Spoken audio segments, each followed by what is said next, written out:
دوستو ایک عورت جو مغربی سوچ رکھنے والی ہے اس کو مغرب والے فالو کرنے کا کیا انعام دیتا ہے، اور ایک عورت جو اسلام کو فالو کرتی ہے اسلام اس کو کن انعامات سے نوازتا ہے۔ عورت کو مغرب کیا دیتا ہے؟ پیدائش پر ماں تو خوش ہوتی ہے مگر باپ کے بارے کوئی نہیں جانتا۔ وہ بچی اسکول میں داخل تو ہوتی ہے، باپ کی جگہ ماں کا نام لکھواتی ہے، تمام تعلیمی مراحل طے کرتی ہے، مگر سرٹیفکیٹ اور اسناد میں کہیں باپ کا نام درج نہیں ہوتا۔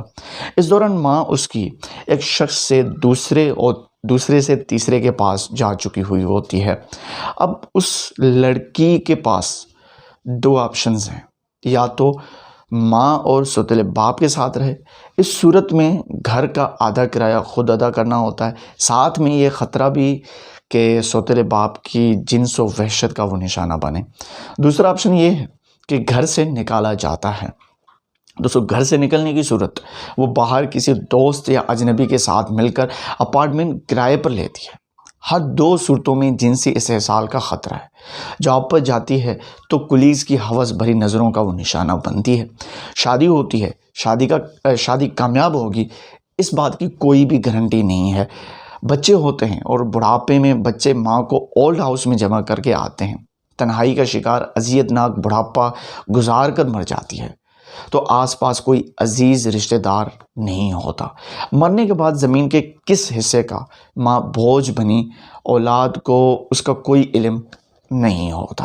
اور اب یہ دیکھتے ہیں کہ اسلام کو فالو کرنے والی کو اسلام کیا دیتا ہے۔ دوستو جب پیدائش ہوتی ہے ماں باپ، دادی دادا، عزیز رشتہ دار خوشیاں مناتے ہیں۔ 7ویں روز عقیقہ ہوتا ہے، دعوت ہوتی ہے، خوشیوں کا ایک سماں ہوتا ہے۔ باپ کی انگلی پکڑ کر اسکول جاتی ہے، باپ کے نام اور پہچان کے ساتھ اسکول میں ایڈمیشن ہوتی ہے اس کی۔ ماں باپ کے زیر سایہ تعلیمی وہ مراحل مکمل کرتی ہے، جوان ہوتی ہے۔ جب یہ جوان ہوتی ہے تو شادی کی عمر کو پہنچتی ہے تو ماں باپ خود ان کے لیے بہتر رشتہ وہ تلاش کرتے ہیں۔ شادی ہو کر ماں باپ کے گھر سے عزت و احترام اور دعاؤں کے ساتھ اس کو رخصت کیا جاتا ہے۔ شادی کے بعد شوہر کے گھر میں ملکہ بن کر رہتی ہے۔ شوہر گرمی ہو، سردی ہو، مشکل ہو، آسانی ہو، جو 4 پیسے کما کر اس میں لاتا ہے وہ اس کے اوپر لگاتا ہے۔ بچے ہوتے ہیں تو گھر خوشیوں سے بھر جاتا ہے۔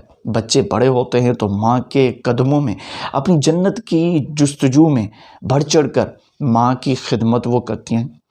اسی طرح گھر میں ایک معلمہ بن کر بچوں کی اخلاقی تربیت کرتی ہیں اور سماج کو کرامت افراد مہیا کرتی ہیں۔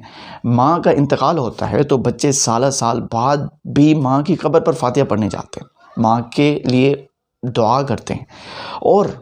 اور اس سارے سینیریو کے بعد، اس حقیقت کے بعد بھی مغرب ہمیں وومن رائٹس اور حقوق نسواں کا درس دے رہا ہوتا ہے، اور ہماری لڑکیاں پھر بھی وہ سہانے خواب دیکھتی ہیں جو لڑکیاں ابھی تک اس گندے ماحول سے نکلنے میں ناکام رہی ہیں، اور ہماری عورتیں وہ بننا چاہتی ہیں۔